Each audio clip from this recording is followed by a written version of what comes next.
കന്യാസ്ത്രീകൾ അറസ്റ്റിലായിട്ട് ഒരാഴ്ച പിന്നിടുകയാണ്. അവരുടെ മോചനം വൈകുകയാണ്.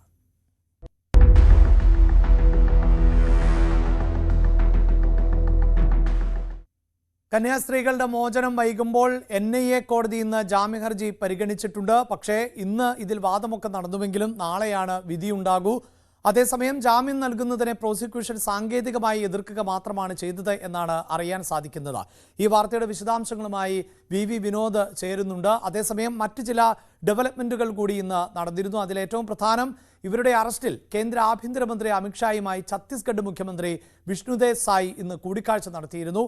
ഹൈക്കോടതിയിൽ സർക്കാർ ജാമ്യാപേക്ഷയെ എതിർക്കില്ല എന്നുള്ളതായിരുന്നു ഇന്നലെ അമിത്ഷാ UDF MPമാരുമായുള്ള കൂടിക്കാഴ്ചയിൽ ഉറപ്പു നൽകിയിരുന്നത്. എന്നാൽ നിയമത്തിന്റെ വഴിക്ക് തന്നെ പോകും എന്നാണ് ഈ കൂടിക്കാഴ്ചയുമായി ബന്ധപ്പെട്ട് മുഖ്യമന്ത്രി പ്രതികരിച്ചത്.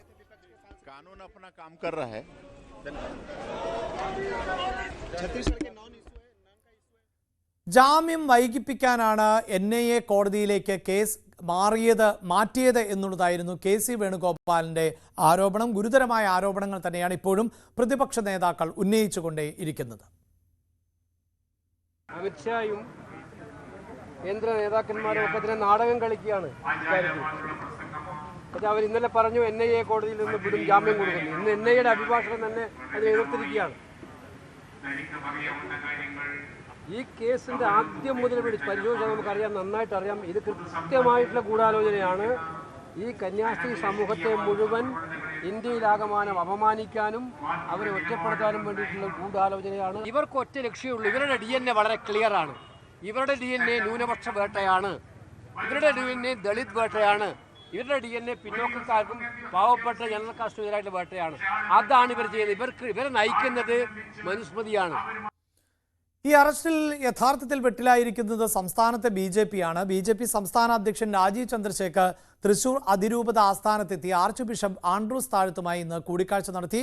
സഭയുടെ കടുത്ത പ്രതിഷേധം ബിഷപ്പ് BJP അധ്യക്ഷനെ അറിയിക്കുകയും ചെയ്തു. ഇന്ന് രാജീവ് ചന്ദ്രശേഖരെ കാണാനായിട്ട് വന്നപ്പോൾ വലിയ സന്തോഷമുണ്ട്. പ്രത്യേകിച്ച് പ്രൈം മിനിസ്റ്ററും ഹോം മിനിസ്റ്ററും പറഞ്ഞതിൻ്റെ വെളിച്ചത്തിൽ ഈ നടന്ന കാര്യങ്ങൾ ബ്രീഫ് ചെയ്യാനാണ് വന്നത്. അത് രാജീവ് തന്നെ പറയും. അപ്പോൾ എന്തായാലും അങ്ങനെ ചെയ്തിട്ടുള്ള അല്ലെങ്കിൽ ഇതിനു വേണ്ടി പ്രവർത്തിക്കുന്ന ചെയ്ത എല്ലാ ഞങ്ങൾക്ക് രാഷ്ട്രീയമില്ല. ഞങ്ങൾക്ക് ഇന്ത്യയിലെ പൗരന്മാരെന്ന നിലയിൽ ജീവിക്കാനും സ്വാതന്ത്ര്യം കിട്ടണം. ഓരോ രാജ്യത്തെയും ഓരോ സംസ്ഥാന നിയമങ്ങൾ പാലിക്കണം തന്നെയാണ് ഞങ്ങൾ പറയുന്നത്. അതിനനുസരിച്ച് ഞങ്ങൾക്ക് ക്രിസ്ത്യാനികൾക്കുള്ള പ്രത്യേകിച്ചും ഞങ്ങൾക്കൊരു വിഷമമുള്ളത് ഇന്നു മുതൽ തുടങ്ങിയതല്ല, കുറേ നാളുകളായി തന്നെ ഈ ക്രിസ്ത്യൻസിനെതിരെ ആക്രമണങ്ങളുണ്ട്. അത് കുറച്ച് കൂടിക്കൊണ്ടിരിക്കുകയാണെന്ന് ഞങ്ങൾ അറിയിച്ചു. ഞാനിപ്പോൾ രാജീവിനോട് അതും പറഞ്ഞു, ഇങ്ങനെ കൂടിക്കൊണ്ടിരിക്കുകയാണ്. ഈ സാഹചര്യത്തിൽ ഞങ്ങൾക്ക് സുരക്ഷിതത്വം സംരക്ഷണം കിട്ടണം. അതിനേക്കാൾ അവർ നീതി നടപ്പാക്കണം. ഇപ്പം ഞങ്ങളുടെ ആഗ്രഹം ഇത് സിസ്റ്റേഴ്സിനെ അറസ്റ്റ് ചെയ്തത് അവരൊരു തെറ്റും ചെയ്തിട്ടില്ല. മിന്നാന്ന് ഞാൻ പ്രൈം മിനിസ്റ്ററിന്റെ ഒപ്പം ഇരുന്നു. അദ്ദേഹം ഉറപ്പ് തന്നു, ഇവർക്ക് ജാമ്യം കിട്ടും, കന്യാസ്ത്രീമാർക്ക് ജാമ്യം കിട്ടും. സംസ്ഥാന സർക്കാർ ജാമ്യം ഒപ്പോസ് ചെയ്യില്ല എന്ന് എനിക്ക് പ്രൈം മിനിസ്റ്ററും ഹോം മിനിസ്റ്റർ അമിത്ഷാജിയും പറഞ്ഞു. ഇന്നലെ അദ്ദേഹം ഓപ്പോസിഷൻ MPസിനോടും അത് തന്നെ പറഞ്ഞിട്ടുണ്ട്. ഇതൊരു പ്രോസസ്സാണ്, ആ പ്രോസസ്സ് നടക്കട്ടെ. എനിക്ക് പറയാനുള്ളത്, ഞാൻ ഇന്നലെയും പറഞ്ഞു, ഇതിനെ പൊളിറ്റിസൈസ് ചെയ്യാൻ പാടില്ല. ഞങ്ങൾ ഇത് രാഷ്ട്രീയമായിട്ട് കാണുന്നില്ല. ജനങ്ങൾ സഹായിക്കണമെന്ന് പറഞ്ഞാൽ പാർട്ടി ഇറങ്ങും, സഹായിക്കും. അത് മതം നോക്കിയിട്ടോ വോട്ട് നോക്കിയിട്ടോ രാഷ്ട്രീയം നോക്കിയിട്ടല്ല ഞങ്ങൾ അത് ചെയ്യുന്നത്. കന്യാസ്ത്രീമാരുടെ വിഷമങ്ങളും കഷ്ടങ്ങളും പരിഹരിക്കാൻ ഒരു നീതി, ഒരു നിയമപര ഒരു പ്രോസസ് ഉണ്ട്. അത് നടക്കണം. അതിനെ കോംപ്രമൈസ് ചെയ്യരുതെന്നാണ് ഞാൻ ഇന്നലെ മിനിഞ്ഞാന്ന് അഭ്യർത്ഥിച്ചത്.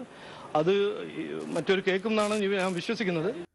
അതേസമയം കന്യാസ്ത്രീമാരുടെ ജാമ്യത്തെ എതിർക്കില്ല എന്ന അമിത്ഷായുടെ വാക്ക് പോലും കാറ്റിൽ പറത്തിയെന്ന വിമർശനവുമായി ബിഷപ്പ് പാംബ്ലാനി രംഗത്തെത്തി. ജാമ്യാപേക്ഷയെ പ്രോസിക്യൂഷൻ എതിർത്തത് അപലപനീയമാണ്. നിഗൂഢ നീക്കത്തിലൂടെയാണ് ജാമ്യാപേക്ഷയെ എതിർത്തത്. ഭരണഘടനാ വിരുദ്ധ നിയമങ്ങൾ പിൻവലിക്കണം. കാസയ്ക്കെതിരെയും ബിഷപ്പ് ജോസഫ് പാംബ്ലാനി ഇന്ന് നിലപാടെടുക്കുകയും ചെയ്തിട്ടുണ്ട്.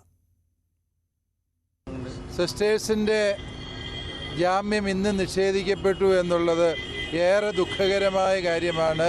കേന്ദ്ര ആഭ്യന്തരമന്ത്രി ബഹുമാനപ്പെട്ട അമിത്ഷാ ഈ കാര്യത്തിൽ ഇടപെടുകയും സർക്കാർ ഹർജിയെ എതിർക്കുകയില്ല എന്ന് പറയുകയും ചെയ്തത് രാജ്യം മുഴുവനും വലിയ പ്രതീക്ഷയും ആശ്വാസവും പകർന്ന കാര്യമാണ്.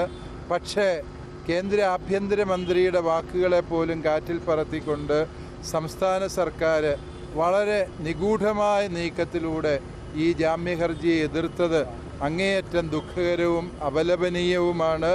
ഈ വിഷയത്തിൽ കേന്ദ്ര സർക്കാരിൻ്റെ സമയോചിതവും സത്വരവുമായ ഇടപെടൽ ഉണ്ടാകേണ്ട സമയം അതിക്രമിച്ചു എന്നാണ് ഞങ്ങൾക്ക് പറയാനുള്ളത്. ഇപ്രകാരമുള്ള നീതി നിഷേധങ്ങൾ നടക്കുമ്പോൾ തെരുവിലിറങ്ങി പ്രതിഷേധിക്കുകയല്ലാതെ മറ്റെന്താണ് ഒരു ജനാധിപത്യ വിശ്വാസിക്ക് ചെയ്യാൻ സാധിക്കുക എന്നുകൂടി ഉത്തരവാദപ്പെട്ടവർ പറയേണ്ട സമയം അതിക്രമിച്ചു എന്നാണ് എനിക്ക് തോന്നുന്നത്. യെസ്, വി വിനോദ്, ഒരു ഭാഗത്ത് രാഷ്ട്രീയമായ പോര് ശക്തമാവുകയാണ്. അതേസമയം ഇന്ന് കോടതിയിൽ പ്രോസിക്യൂഷൻ എതിർക്കുമ്പോൾ പോലും അതിശക്തമായ എതിർപ്പല്ല നടത്തിയത് എന്നാണ് മനസ്സിലാക്കാൻ സാധിക്കുന്നത്. ഈ കോടതിയിലേക്കൊരു വിഷയം വരുമ്പോൾ നമുക്കറിയാമല്ലോ, പ്രോസിക്യൂഷൻ എതിർത്തില്ല എങ്കിൽ അതൊരു പക്ഷേ കോടതിയുടെ ഭാഗത്ത് നിന്ന് വലിയ വിമർശനത്തിന് വഴിവെച്ചേക്കാം. എങ്കിൽ പിന്നെ എന്തിനാണ് ഈ കോടതിയിലേക്ക് എത്തിയത് എന്ന ചോദ്യം പോലും കോടതിയുടെ ഭാഗത്ത് നിന്നുണ്ടാക്കാം. അപ്പോൾ ടെക്നിക്കലിയുള്ള ഒരു എതിർപ്പ് മാത്രമായിരുന്നോ ഇന്ന് നടന്നത്? നമുക്ക് എന്താണ് ഇതിൽ നിന്ന് മനസ്സിലാക്കേണ്ടത്? നാളെയാണല്ലോ വിധി വരാൻ പോകുന്നത്. അഭിലാഷ്, കഴിഞ്ഞ ദിവസം ഈ എതിർപ്പ് പ്രോസിക്യൂഷൻ അറിയിച്ചിരുന്നു. കാരണം നിർബന്ധിത മതപരിവർത്തനമാണ് നടന്നതെന്ന കാര്യം ഇന്നും അതേ കാര്യം ആവർത്തിച്ചിട്ടുണ്ട്. അതായത് സ്വാഭാവികമായും ഒരു ജാമ്യാപേക്ഷ എതിർക്കുമ്പോൾ ആ വസ്തുതകളുടെ അടിസ്ഥാനത്തിൽ പ്രോസിക്യൂഷൻ വാദം നിരത്തേണ്ടതുണ്ട്. അങ്ങനെ നോക്കുമ്പോൾ സാങ്കേതികമായി ഇന്നലെ ഉന്നയിച്ച കാര്യം അല്ലെങ്കിൽ നിയമപരമായി ഉന്നയിച്ച കാര്യം ഇന്നും അത് ആവർത്തിച്ചിട്ടുണ്ട്. പക്ഷേ കഴിഞ്ഞ ദിവസം ജാമ്യം നൽകരുത് എന്ന് പറഞ്ഞത് അത് ഇന്നത്തെ കാര്യത്തിൽ നിശബ്ദമായി എന്നതാണ്. ജാമ്യത്തെക്കുറിച്ച് പ്രത്യേകിച്ച് എന്തെങ്കിലും പറയുന്നില്ല. പക്ഷേ ഈ നിർബന്ധിത മതപരിവർത്തനമാണ് നടന്നതെന്ന് പറയുമ്പോൾ സ്വാഭാവികമായും അത് കോടതിയുടെ വിവേചനാധികാരത്തിലേക്ക് പോകും. കോടതി അതിൽ എന്ത് വിധി പറയുന്നു, ഒരുപക്ഷെ റിമാൻഡ് തുടരുക അല്ലെങ്കിൽ നടപടികളുമായി മുന്നോട്ട് പോവുക എന്ന നിലയിലാണ് കോടതി തീരുമാനമെടുക്കുന്നതെങ്കിൽ അത് കൂടുതൽ പ്രശ്നം സങ്കീർണമാക്കും. നിയമപരമായും അതോടൊപ്പം തന്നെ സാമൂഹ്യമായും രാഷ്ട്രീയപരമായും ഇപ്പോഴത്തെ ഒരു സാഹചര്യം നമുക്കറിയാവുന്നതാണ്. അതെല്ലാം തന്നെ കൂടുതൽ കലുഷമാകാനുള്ള അന്തരീക്ഷമുണ്ട്. അവിടെയും ചില പ്രശ്നങ്ങളുണ്ട്. നേരത്തെ സെഷൻസ് കോടതിയിലേക്കാണ് ഈ കേസ് പോയത്. അവിടെ ഈ മനുഷ്യക്കടത്ത് ഉൾപ്പെടെയുള്ള കാര്യങ്ങൾ, ആ നിയമപരിധി അത് സെഷൻസ് കോടതിയുടെ പരിധിയിൽ വരില്ല എന്ന ഒരു വിലയിരുത്തലിനെ തുടർന്നാണ് NIA-യിലേക്ക് മാറ്റാനുള്ള തീരുമാനമുണ്ടായത്. പക്ഷേ ഈ NIA കോടതിയിലെത്തുമ്പോഴും ചില പ്രശ്നങ്ങളുണ്ട്. ഇത് NIA സംഘം അറസ്റ്റ് ചെയ്തതോ അല്ലെങ്കിൽ അവർ FIR രജിസ്റ്റർ ചെയ്തതോ ആയ ഒരു കേസല്ല, ആ കോടതിയിലേക്ക് നേരിട്ടെത്തുന്നതാണ്. അതുകൊണ്ട് തന്നെ NIA കോടതിക്ക് ഇത് പരിഗണിക്കാൻ കഴിയുമോ എന്ന ചോദ്യം അവശേഷിക്കുന്നുണ്ട്. ഇന്ന് വാദം കേട്ടെങ്കിലും വിധി പറയുന്നത് നാളെയാണ്. ഒരുപക്ഷെ ഈ നിയമപ്രശ്നം ചൂണ്ടിക്കാട്ടി NIA കോടതി ഇതിൽ വിധി പറയാതിരിക്കുകയോ അല്ലെങ്കിൽ മറ്റൊരു കോടതിയെ സമീപിക്കണമെന്ന് നിർദ്ദേശിക്കുകയോ ചെയ്താൽ ഹൈക്കോടതിയിലേക്ക് പോകാനുള്ള നിയമസാധുതയാണ് നിലനിൽക്കുന്നത്. ഇത് സംബന്ധിച്ചുള്ള നിയമോപദേശം കഴിഞ്ഞ ദിവസം തന്നെ ലഭിക്കുകയും ചെയ്തിരുന്നു. പക്ഷേ ഇപ്പോൾ ഇതിൻ്റെ ഒരു രാഷ്ട്രീയ വശം കൂടിയുണ്ട്. ഒരാഴ്ചയായി ഈ രണ്ട് സിസ്റ്റർമാരും കന്യാസ്ത്രീമാരും ഇങ്ങനെ ജയിലിൽ തുടരുമ്പോൾ അമിത്ഷാ കഴിഞ്ഞ ദിവസം നൽകിയ ഉറപ്പ്, അത് ഇടത് വലത് എംപിമാരുണ്ട്, ലോക്സഭയിലെയും രാജ്യസഭയിലെയും അംഗങ്ങൾക്ക് നൽകുന്ന ഒരു ഉറപ്പുണ്ട്. അങ്ങനെ UDF-ൻ്റെയും LDF-ൻ്റെയും പ്രതിനിധികൾ കാണുമ്പോൾ ജാമ്യാപേക്ഷയെ എതിർക്കില്ല എന്ന കാര്യമാണ് പറഞ്ഞത്. അത് നമ്മൾ നിയമപരമായി നോക്കുമ്പോൾ അല്ലെങ്കിൽ സാങ്കേതികമായി നോക്കുമ്പോൾ ഇന്ന് പ്രോസിക്യൂഷൻ അങ്ങനെ ഒരു എതിർപ്പ് പറഞ്ഞിട്ടില്ല. പക്ഷേ ഈ മതപരിവർത്തനത്തിനുള്ള ശ്രമമാണ്, അത് തന്നെയാണ് നടന്നതെന്ന കാര്യം പറയുകയും ചെയ്യുന്നു. അവിടെയാണ് ഈ നിയമപ്രശ്നം കൂടുതൽ സങ്കീർണമാകുന്നത്, കോടതിയുടെ തീരുമാനം നിർണായകമാകുന്നത്. മാത്രവുമല്ല, കേരളത്തിൽ നിന്ന് BJP ഘടകം വലിയ സമ്മർദ്ദം ചെലുത്തുന്നുണ്ട്. ഇന്ന് തൃശ്ശൂരിൽ സഭാ നേതൃത്വവുമായി ചർച്ച ചെയ്ത ശേഷം രാജീവ് ചന്ദ്രശേഖർ ഡൽഹിയിലേക്ക് പോയിരുന്നു. അവിടെ വലിയ സമ്മർദ്ദം BJP നടത്തുന്നുണ്ട്. പക്ഷേ ഛത്തീസ്ഗഡിലെ സംഘപരിവാർ സംഘടനകൾ ഒരുപക്ഷെ ഇവർക്ക് ജാമ്യം ലഭിച്ച് ഇവർ അങ്ങനെ വളരെ നിസ്സാരമായി പോയാൽ അവിടെ ഉണ്ടാകുന്ന രാഷ്ട്രീയമായ തിരിച്ചടി അതും BJP-യെ കുഴയ്ക്കുന്നുണ്ട്. ഇങ്ങനെ രാഷ്ട്രീയമായ കാര്യങ്ങൾ കൂടിയുണ്ട്. ഇന്ന് ബിഷപ്പ് പാംപ്ലാനി ഉൾപ്പെടെയുള്ളവർ വീണ്ടും വിമർശനവുമായി എത്തി. അമിത്ഷായുടെ വാക്കിന് പോലും വിലയില്ല, അത് കാറ്റിൽ പറക്കുന്ന നിലയിലേക്ക് എത്തിയിരിക്കുന്നു. KC വേണുഗോപാലിൻ്റെ വിമർശനമുണ്ടായിരിക്കുന്നു. അമിത്ഷാ നാടകം കളിക്കുകയാണ്, ഇത് ന്യൂനപക്ഷ വേട്ടയാണ് നടക്കുന്നതെന്ന കാര്യം കോൺഗ്രസും ശക്തമായി ഉന്നയിക്കുന്നു. റായ്പൂരിലും കേരളത്തിലും ഒരേ സമയം കോൺഗ്രസിൻ്റെ വലിയ പ്രതിഷേധങ്ങൾ നടക്കുന്നു.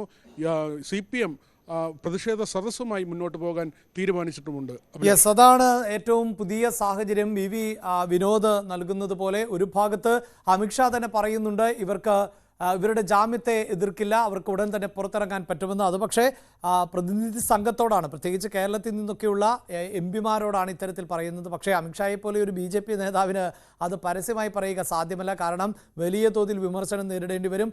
മാത്രവുമല്ല ഛത്തീസ്ഗഡ് മുഖ്യമന്ത്രിയും പറഞ്ഞത് അത് തന്നെയാണ്. കാരണം ഛത്തീസ്ഗഡിലെ സാഹചര്യം അറിയാം. അവിടെ പ്രധാനമായും RSSും BJPയും ഒക്കെ നൽകുന്ന വോട്ട് എന്നത് തന്നെയാണ് അവർക്ക് പ്രാമുഖ്യം. അതുകൊണ്ട് തന്നെ അങ്ങനെ കന്യാസ്ത്രീകളെ ഉടൻ പുറത്തിറക്കുമെന്ന് പരസ്യമായി പ്രതികരിച്ചാൽ വലിയ തോതിലുള്ള വിമർശനത്തിന് അത് ഇടയാക്കുകയും ചെയ്യും. അതുകൊണ്ട് തന്നെ അങ്ങനെ കരുതലോടുകൂടിയുള്ള ഒരു പ്രതികരണമാണ്. പക്ഷേ യഥാർത്ഥത്തിൽ വെട്ടിലായത് കേരളത്തിലെ 2 കേന്ദ്രമന്ത്രിമാർ ആണ്. അതിൽ ജോർജ് കുര്യനോട് കഴിഞ്ഞ ദിവസങ്ങളിലൊക്കെ മാധ്യമങ്ങൾ ചോദ്യം ഉന്നയിക്കുമ്പോൾ അദ്ദേഹത്തിൻ്റെ മറുപടി എല്ലാവരും ശ്രദ്ധിച്ചതാണ്, ഒഴിഞ്ഞു മാറുന്നു. പക്ഷേ സുരേഷ് ഗോപി ആകട്ടെ ഏതെങ്കിലും തരത്തിൽ പ്രതികരിക്കാൻ തയ്യാറായിട്ടുമില്ല.